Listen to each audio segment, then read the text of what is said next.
Yeah, how many of you just saw your morning, right? Listen, just another side note, I want to let you know that the church has this community garden thing. It's something we're trying this year, and there are plots down there that you can plant a little garden this year for you and your family if you're interested. We have the lady that's heading all that. She'll be down there, and you can go down and see her right after the service. She'll give you all the details on that. Love you to be a part of it. Well, happy Mother's Day to you. The favorite Mother's Day thing I've seen so far was one of my daughters got my wife a pin, but a pin that she decided she wouldn't wear because the pin says, "It's not my freaking problem," today. So she's got a Mother's Day attitude today, so it's not my freaking problem. You know, I'm amazed at how motherhood has kind of changed and it's evolved. And what I mean by that is parenthood changes everything. But, you know, you go from 1 kid to 2 kids to 3 kids, and every one of those is a little change. I'll give you some example. The first baby, when about your clothes, when you hear from your OBGYN that you're actually pregnant, you go out and start buying maternity clothes. That's when you start saying, "Oh yes, I got a baby on the way," all that kind of stuff. And then the second baby comes and you wear your regular clothes for as long as possible. By the time the third baby comes, your maternity clothes are your regular clothes. And so that's what you just wear now all the time. That's just the way it is. What do you feel like wearing? Oh, sweats? Okay, so I understand that. How about preparing for birth? And when you have your first baby, you have to go to a class, and they teach you how to breathe. Husbands, let me tell you something. Never try that with your wife.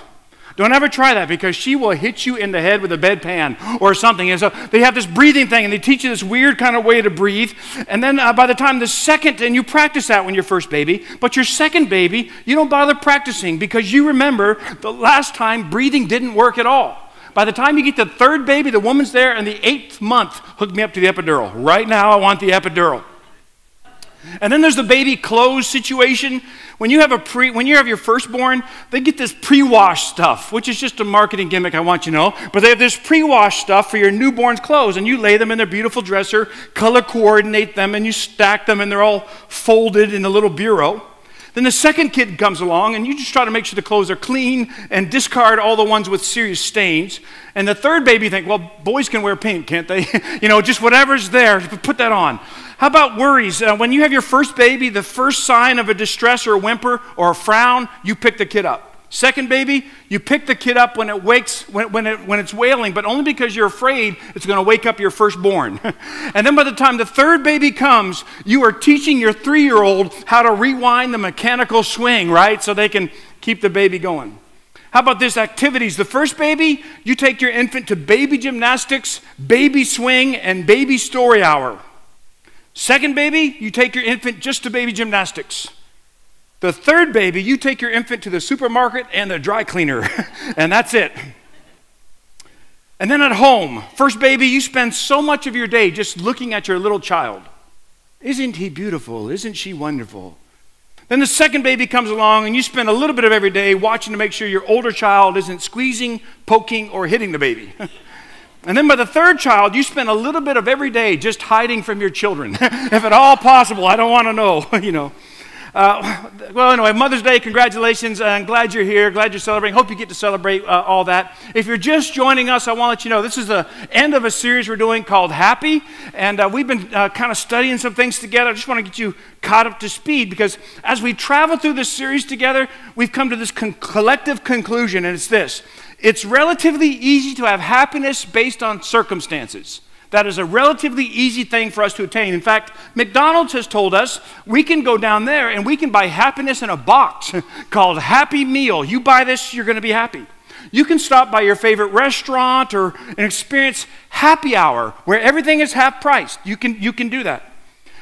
We can even visit the happiest place on earth, Disney World, but as we mentioned last week, this is not of God, so don't go there. But one of my favorite car commercials on TV right now is for this luxury automobile, and it shows these sleek lines, you know, and the camera's kind of going over masterful machinery of this brand new automobile. And as the camera's slowly going over the lines, the commentator begins to state, he says, "You can't afford happiness, but now you can lease it."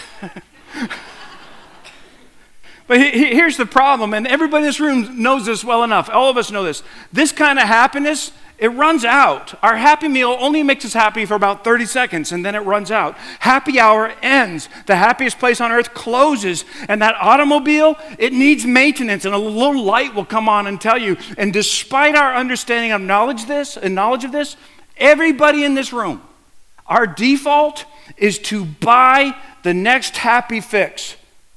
Because we think if we can just buy the next happy fix, maybe we can control all of our life. Maybe we can control all of our kids' life. Maybe we control our family and our friends and maintain happiness, because if we can just control the circumstances, everybody's going to be happy. But there's a problem, and everybody in this room knows the problem. Circumstances are not always predictable. And sometimes life will get blindsided. We'll surprised by an uninvited circumstance, and when it arrives, our happiness flies out the window. Well, the interesting thing is all that is we've discovered is when Jesus came to the planet and Jesus began his public ministry, he offered up this masterful teaching called the Sermon on the Mount. And in the Sermon on the Mount, Jesus' agenda was to explain one thing. Jesus' agenda was to explain that in his kingdom, things are different than they are on the earthly kingdom. There's a difference between the two. For our purposes, happiness in God's kingdom, for Christian people, folks who call themselves Christian, is totally different than the conditional happiness that is part of the earthly kingdom. And so Jesus teaches a crowd that day. And it's important for us to understand that crowd is just like us. We sometimes think they're all flannel graph people and they're not real. No, these are people just like you. You know, there are married people and single people, big people, small people. There are lonely people, people with a lot of friends. There are wealthy people, rich people, sick people, healthy people, young people, old people, just like this room of people. Exact same as you. Everybody trying their best to figure life out and to do whatever they're supposed to do with their one and only life. And Jesus looks across at that group of people with a variety of circumstances in their lives. And the first words out of his mouth as he scans the crowd that looks just like you and looks like me, all the circumstances, he says, blessed. And that word translated, happy. Blessed are you, happy are you. Now listen, that's a significant statement. Because yes, there's no doubt there's some folks in this room right now where circumstances in life are going pretty good. So when we hear Jesus say blessed, you think, yeah, that makes sense. But isn't it true there are others in this room who say, man, getting here today was an adventure. And what I'm going through right now is heavier than anybody else in this room, I'm certain. Fear and anxiety are a constant part of my life. Maybe depression settled in. Maybe a diagnosis come in. You are also in this room. Maybe there's relationship turmoil somewhere. You're in this room. And Jesus looks at you and he says, blessed, happy. And that would have sent a shiver through the crowd, because a sense of blessing is not what word they would use to describe their current situation, just like many of us in this room. And yet this strange teacher says, despite your circumstance, despite what you are going through, despite your legitimate worry or your legitimate fear, Jesus says, you are blessed in my kingdom. You are blessed. You can be happy. I got to thinking a little bit about this idea of being blessed, and it's a strange thought, really, because what blessing means is the kingdom is different than how I normally think of blessings. When it comes to blessing, my first response is, I want it. Let me just tell you how carnal this is. I want to know how I can be blessed, don't you? How can you bless me, God? How can you bless me more? How can you bless my family? How can you bless my kids? How can you bless my finances? I want my health to be miraculously restored. I want the check to come in the mail. I want a better job. I want a free ticket. Isn't it amazing that we can all be selfish about blessings? We're takers when it comes to blessings, and it's essential that we understand before we move any further today that what we're going to learn about this whole kingdom is that the center of this desire for God to bless us can be a really ugly part of me and you. I can live an entire life just trying to hoard my blessing. Isn't that ugly? In fact, I would suggest it's a default reaction that most of us try to stockpile our stuff under the label of God's blessings. I want to be blessed for me. I want your blessing, God, so I can be comfortable, safe, influential, healthy, rich, content, untouchable, worry-free, fear-free, whatever the word is. I want your blessing for me. But when Jesus speaks of blessing in the kingdom, it isn't necessarily something. When Jesus talks about a room like this and says, everybody is blessed, it's not your things that are blessed. No. It's someone.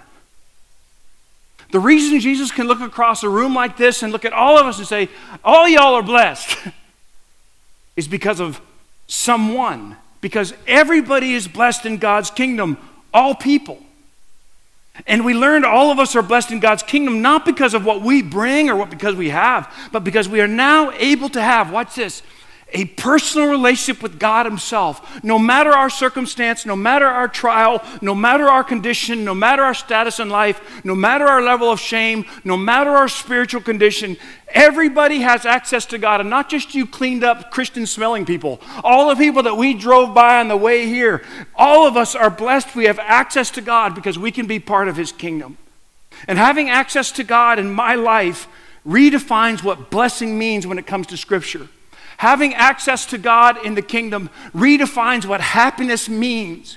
And if you'll allow it, it can actually redefine for you what happiness means in his kingdom. Here it is from Matthew chapter 5, the Message paraphrase. You're blessed when you are at the end of your rope. With less of you, there is more of God and his rule. You're blessed when you feel you've been lost, when you've lost what is most dear to you. Only then can you be embraced by the one most dear to you. You're blessed when you've worked up a good appetite for God and he's food and drink and the best meal you'll ever eat. You're blessed when you get your inside world, your mind and heart put right. Then you see God in the outside world. You're blessed when your commitment to God provokes persecution because that persecution drives you even deeper into God's kingdom. And that day, Jesus taught people just like me and just like you. And Jesus begins his inaugural address of the new kingdom by saying, everybody is blessed. Everybody is blessed. Not because of what you have or do not have. No. That's not why you're blessed. Jesus says we're blessed because we have access to him. Jesus is the blessing. He is the blessing. And so we're all kind of paused there, and this whole thing's being redefined, and we're listening to Jesus speak that day, and we think, man, Jesus is saying he is the blessing, not all this stuff that I want to try to control everything in my life. Jesus is saying he is the blessing, and we're just catching our breath. Okay, Jesus is the blessing. Jesus is the source of happiness. And then before we can really get our feet underneath us, Jesus surprises us once again, because Tom apparently is blessed, but I'm not blessed so I can hoard blessings for myself. And neither are you. Apparently all of us have this default in us to hoard what we're blessed with, even if that blessing is a relationship with Jesus. Apparently you and I, we can be selfish about Jesus. We can hoard Jesus and we can make Jesus into our own little private thing. And in the face of this default mode of hoarding blessing, Jesus says we're supposed to give it away.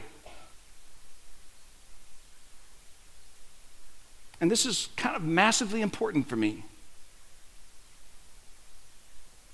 Because this true blessing of having a relationship with Jesus himself apparently is too important, too plentiful, too meaningful, and too essential for anybody to keep it for himself or herself.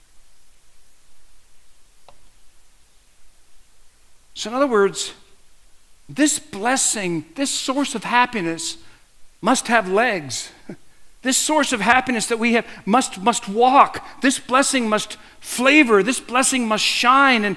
And so God establishes his kingdom. And Jesus astounds the crowd with a convicting truth related to why we're all blessed. He says, you all have access to me.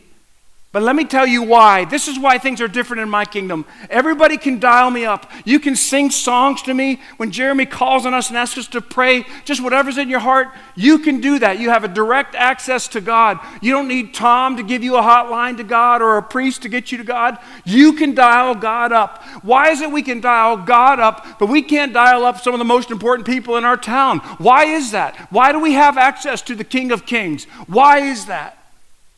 That's the source of happiness and blessing. And Jesus says that access comes for a reason.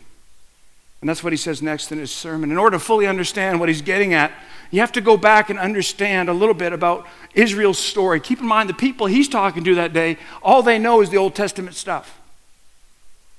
And God comes to a guy named Abraham, and all of them would have known Abraham, and he brought a promise. And he formed this covenant with Abraham. Listen to this. I will make you into a great nation, and I will what? Bless you, and you will be a blessing. You're not reading very well. And all peoples on earth will be blessed through you. And I didn't read very well right after I said that about you, but blessed through you. So God comes to Abraham, and he says, hey, Abraham, I'm going to bless you up. But I'm not going to bless you just for your sake. See, Abraham, the world's a mess. And I got a feeling things are going to get worse, God says. But I want the world back. I want to fix it. I want to redeem all the messed up, broken lives of people in this fallen world. And I'm going to use you, Abraham, to be a conduit, to be a source. I'm blessing you to be a blessing to the world. So let me pause here and let me ask you this.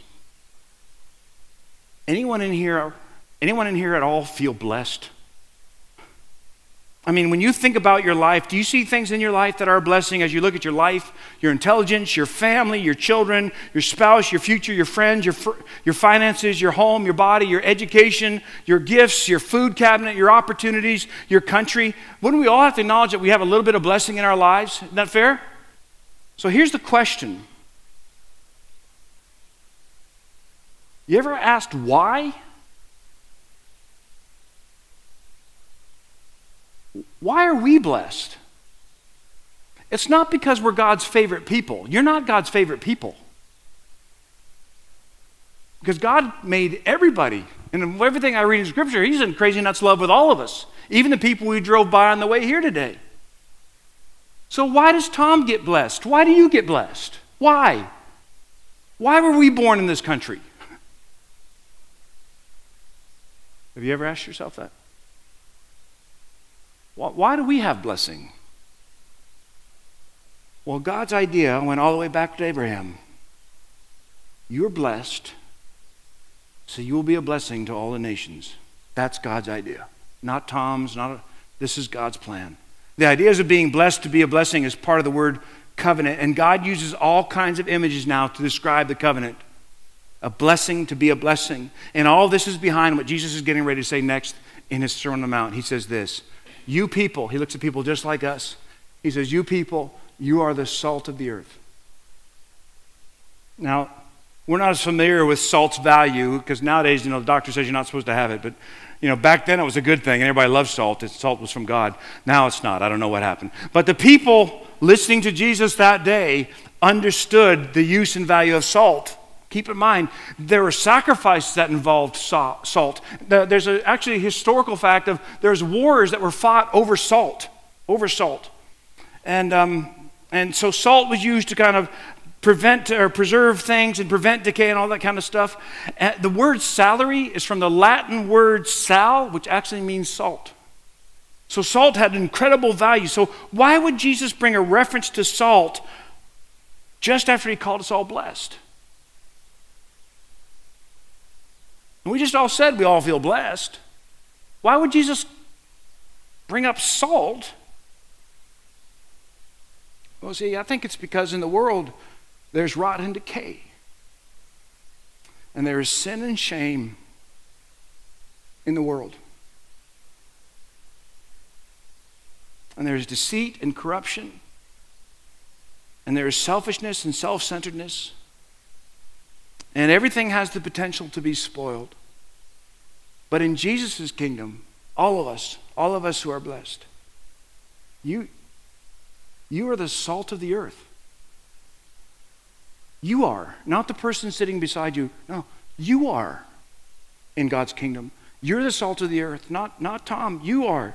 You are a thing of value and high esteem in God's kingdom, and you have been blessed. How? You have full access to God for a reason. You're the salt. You are it.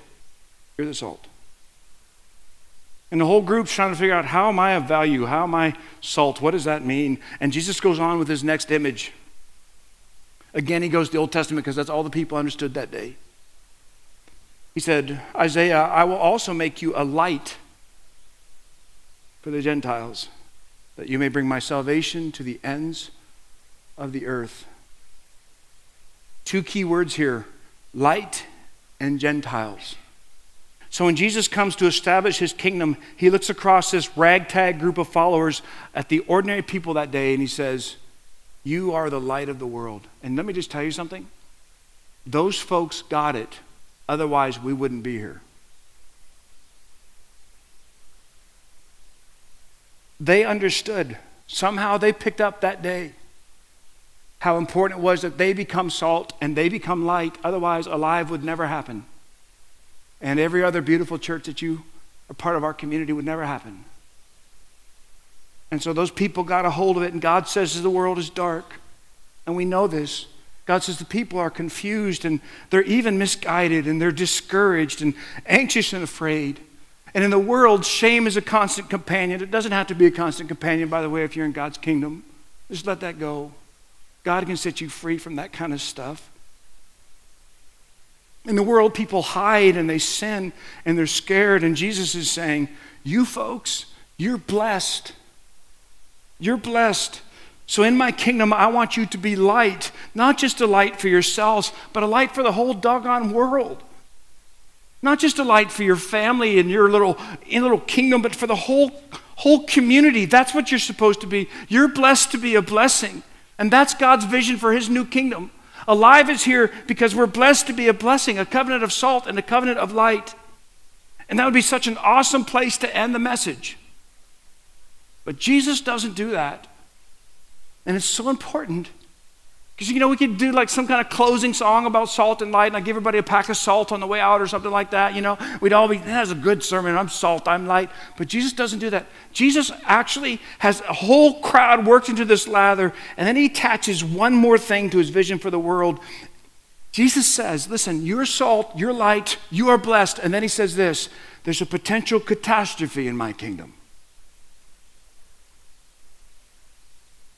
Because apparently those of us who are blessed, and we all just said that was us, we are blessed with access to the King of Kings.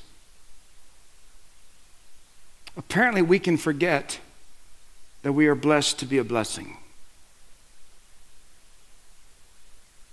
Apparently beautiful people like us, good people like us, can forget that we are blessed to be a blessing. And we can default into this ugly place where we start hoarding everything that we have been blessed with. And Jesus says these words, but if salt loses its saltiness, how can it be made salty again? It's no longer good for anything except to be thrown out and trampled by people. And then he says this, he says, a city on a hill cannot be hidden. Neither do people light a lamp and put it under a bowl. See, apparently it is possible to live life for only me, but that's not God's kingdom. Apparently, I can be self-centered. Apparently, I can be selfish. Apparently, I can be withdrawn. I can be too busy. I can be uninvolved. I can be isolated and alone and consume all of the blessing for myself. All of my relationship with Jesus by myself. But Jesus says that's not the plan, Tom. And he says this in the next verse. Just like the salt can lose its saltiness, just like light under a bowl, in the same way, he says, you folks that are alive, let your light shine before people so that they may see your good deeds and praise your Father in heaven. Let your light shine. When I was writing this week, I paused and I wrote down a question. Well, what makes a person salty? Because sometimes, what makes a person light? Because sometimes I feel like my light's on a dimmer switch. And it's like, you're the light of the world, but like I got nothing, you know? And I got to thinking, what causes that? And as I sat there and I thought it through, I think, what causes a person to salt? What causes light? You know what I came up with?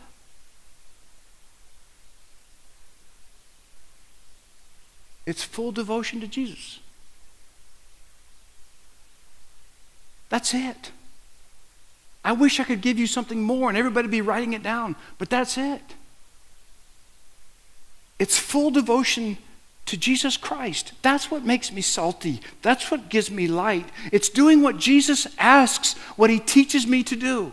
It's reading his word and saying, okay, I'm going to do that. It's being a member of the kingdom. It's being in a relationship with Jesus in a very personal, real way. We can be this blessing to others, but only as we are connected to Jesus. But you know what happens to me? Man, I hope I'm not sharing too much. I think sometimes I'm the salt. Is that fair? I think sometimes I'm the light. I think I am what people need. I think I am what my family needs. I think I'm supposed to provide the answer. People need my intelligence and my input and my direction. Well, in Jesus' kingdom, he's the answer. He's the answer. And if I want to be part of the kingdom, I just reflect Jesus. And if we want to make a difference in the world, listen, we have to be different in the world. If we want to make a difference in this very dark planet, you and I have to be salt and light by being different in the world and stop backing down from things. We don't need to be backing down. Don't you put a dimmer switch on your light. Let the light shine just because people don't like it. Shine on. Blind them with the high beams if you need to. Whatever it takes, but shine on because you're salt, you're light, and you've been blessed to be a blessing. That's what the whole deal's about. You, not just Tom. Don't you dare dump this off on just me. It's all of us in this room together doing this. In this community. In your workplace, my workplace, which is a tough place to shine a light, believe me. But all of our workplaces, we shine a light. In Jesus' kingdom, he's the answer, and I want to be part of the kingdom. We want to make a difference in the world. We got to be different. See, the temptation, though, that you're going to face even before you get to your car, your temptation is going to be to keep your blessings for yourself. Even the blessing of Jesus himself. And let me share something with you. I don't know if this is true for the ladies in the room. I don't know. But I just want to say something to you guys, if this helps. Learning what it means to have a relationship with God is a tremendous struggle. I don't naturally do that well. Are you okay? Am I okay with saying that? And I want you to know it's one of the things I work at hardest in my life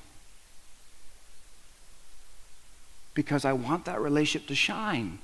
I want it to shine in my home, but I also want it to shine in the community. I want it to shine in your life. You've been blessed. I've been blessed to be a blessing. And so I can't drive by and no longer be involved. I can't drive by and pretend like I can't see that. I can't whisper human wisdom and understanding to a problem when I'm supposed to be shining a light, salting through my relationship with Jesus Christ. And I can't shine for you and I can't flavor if I don't know Jesus at all. So one of the best things that I can do, not just for me, but for you, one of the best ways I can be your friend, I can be your pastor, one of the best ways I can be the husband I want to be and the parent I want to be, you know what the best thing is? To keep working at my relationship with Jesus Christ. Keep trying something and trying something new and doing something new and keep pushing and pressing on and let Jesus teach me what it is to be loved by him. Because there, somehow, is the root of happiness. There is God's kingdom. Circumstances change, but that one can never be taken away. So what if we could be happy and nothing could ever take it away? That's what Jesus is offering. You have full access to me 24 hours a day, 7 days a week. That's your source of blessing. You're here to be light, bringing out the God colors in the world. Listen, God's not a secret to be kept. We're going public with this, as public as a city on a hill or maybe a church on a hill. What a great idea. And if I make you light bearers, you don't think I'm going to hide you under a bucket, do you? If I'm going to make you a light bearer, you don't think I'm going to send you to a workplace where you don't have to shine, do you? I'm putting you on a light stand, for heaven's sakes. Now that I've put you there on the hilltop on a light stand, shine. In your workplaces, shine. In your home, shine. Even if that means you have to be quiet, shine. That's what you're supposed to do. That's the source of blessing and happiness. Shine. Keep open house. Be generous with your lives by opening up to others, and you'll prompt people to open up with God, the generous Father in heaven. That's the source of happiness. That's the source. Your relationship with Jesus. So y'all go out and be salty. Shine. Let's watch his kingdom come. Let's ask him to build his kingdom right here in our community. Let's do it. In our community, let's shine like the world has never seen. What do you think? Wouldn't it be kind of cool? Lord, you are beautiful to us, and we count it a high honor to be in your presence today. I thank you so much for who you are and who you are making us all to be. Lord, as we bow before your presence right now in this place, right now, we are all doing what we are blessed for. Everybody in this room can be talking to you just like I am right now. Maybe some in the room, maybe you've never done this before. You can talk to God right now, just like you're talking to me. That's what I'm doing. I'm in the throne room of God. Don't be freaked out by that language. I'm just talking to God, believing he's hearing my prayer and my heart. And you can do that right there. You have full access to God. That's what it means to be blessed in God's kingdom. And when circumstances do come and wipe us out or hit us from blindside us, your access to God hasn't been changed one iota. We still have access to God. And so, Lord, we come to you right now. Full access to you. And we are saying that we want to be salt and light in our community here. Central, Clemson, 6 Mile, Simpsonville, Greenville, wherever we come from. We want to be salt and light. Heavenly Father, for my friends in the room, that a relationship with you just hasn't been what it should be of late. And they know it. They know it's tough. They know it's difficult. Like any relationship, I pray you'd give them a special touch of your presence here. I pray that they would hear you speaking directly to them. You are salt. You are light. You're salt. You are light. That's what I think of you. Go and flavor the world. Go and shine up the workplace. That's what I think of you. I'm with you.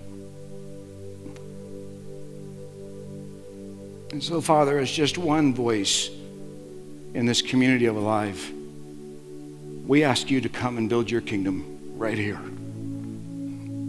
Build it in this place. Build it in our community. Use us, each one here, use us to shine. And this week, when the opportunity comes, help us to shine. Help us to shine. Let me tell you about my Jesus. Let me tell you about the source of my strength. Don't let us go in a hole. Don't let us put under a bushel. Don't let us hide. Let us shine. For thine is the kingdom, the power, and the glory forever. Amen.